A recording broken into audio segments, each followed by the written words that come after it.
Good morning class. बेटा आज हम ग्रुप 16 की कुछ फिजिकल एंड केमिकल प्रॉपर्टीज़ के बारे में बात करेंगे। कल जो हमने टॉपिक लिया था वो टॉपिक था हमारा general properties of group 16 elements. वहाँ हमने इन प्रॉपर्टीज़ के बारे में स्टडी की थी।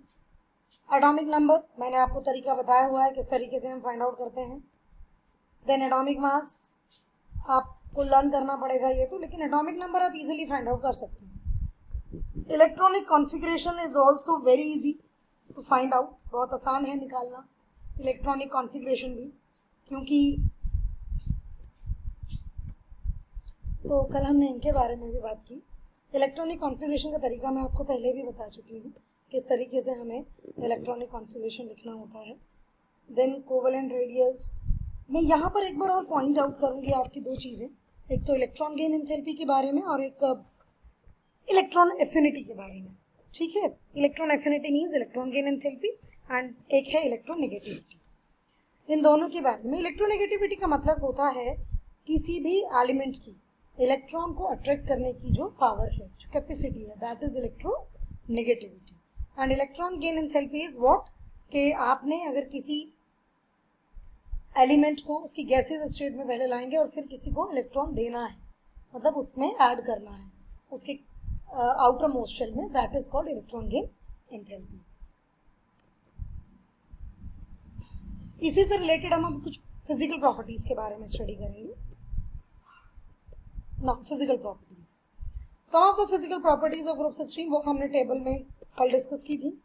Oxygen and sulphur are non metals, while selenium and tellurium is metalloid whereas polonium is a metal. It means that कि when we move downward the group, जब हम इस ग्रुप में डाउन जा रहे हैं तो what is going on, metallic character is increasing. Polonium radio active है, बहुत लंबी उसकी हाफ लाइफ नहीं है, तो हम उसके बारे में ज़्यादा स्टडी भी नहीं कर पाए हैं, तो इसको यहाँ डील भी नहीं करेंगे। All these elements exhibit allotropy, this is the important point. What is allotropy? Allotropy क्या है? एलोट्रॉपी वो फिनोमिना है जिसमें कोई भी एलिमेंट फिजिकल स्टेट में दो या दो से ज़्यादा फिजिकल स्टेट में एग्जिस्ट करता है, जिसकी टोटली डिफरेंट प्रॉपर्टीज होती है। तो एलोट्रॉपी इस ग्रुप का एक इम्पॉर्टेंट पॉइंट है। Melting and boiling point increase होगा, बिल्कुल डाउन द ग्रुप जाने पर वॉन डेर वाल्स फोर्सेस बढ़ेंगी, मॉलिक्यूलर मास बढ़ेगा, दैट इज वाई दोनों जो पॉइंट्स हैं बॉइलिंग एंड मेल्टिंग वो बढ़ेंगे। The large difference between the melting and boiling points of oxygen and sulfur may be explained. वो हम करते ही हैं। ये वाले क्वेश्चन में पहले भी आपसे दूसरी तरीके से डिस्कस किया था, नॉट एज इट इज कि oxygen exist as diatomic molecule where as sulphur exist as S8 molecule. ये क्वेश्चन हमने ग्रुप 15 में डिस्कस किया था अबाउट नाइट्रोजन एंड फॉस्फोरस के बारे में, कि फॉस्फोरस सॉलिड एग्जिस्ट करता है जबकि नाइट्रोजन जो है वो गैसेज स्टेट में एग्जिस्ट करता है। तो वो दोनों जो रीजन्स हैं वो यहाँ पर वही सेम रीजंस अप्लाई करेंगे, हम सेम रीजंस हैं। नाउ केमिकल प्रॉपर्टीज, आप एक चीज और देख सकते हैं यहाँ पर जो सल्फर और ऑक्सीजन की अगर आप yes you can see here difference melting and boiling point में कितना ड्रास्टिक डिफरेंस है ऑक्सीजन एंड सल्फर में। दैट इज ड्यू टू क्योंकि सल्फर ऑक्सीजन O2 में एग्जिस्ट करता है और सल्फर S8 में, that is the reason. Now oxidation states and trends in chemical reactivity, ये मैं आपसे पहले भी डिस्कस कर चुकी हूँ ऑक्सीडेशन स्टेट के बारे में पॉइंट। एंड एनामोलस बिहेवियर मैं आपसे डिस्कस करूंगी। एनामोलस बिहेवियर जो है ऑक्सीजन का वो अगेन 5 पॉइंट्स पर डिपेंड करता है। Absence of d orbital, extremely small size, high ionization enthalpy का जो बॉन्ड डिसोसिएशन एंथैल्पी है दैट इज अगेन हाई, इसकी इलेक्ट्रोनेगेटिविटी भी हाई है। दीज आर द रीजंस जिसकी वजह से एनामोलस बिहेवियर ऑक्सीजन शो करता है। अब एक क्वेश्चन आता है, why water exist, H2O exist as a liquid and H2S as a gas. उसका रीजन है क्योंकि H2O में हाइड्रोजन बॉन्डिंग होनी है जबकि H2S में हाइड्रोजन बॉन्डिंग नहीं होगी, तो H2O is a liquid and H2S is a gas.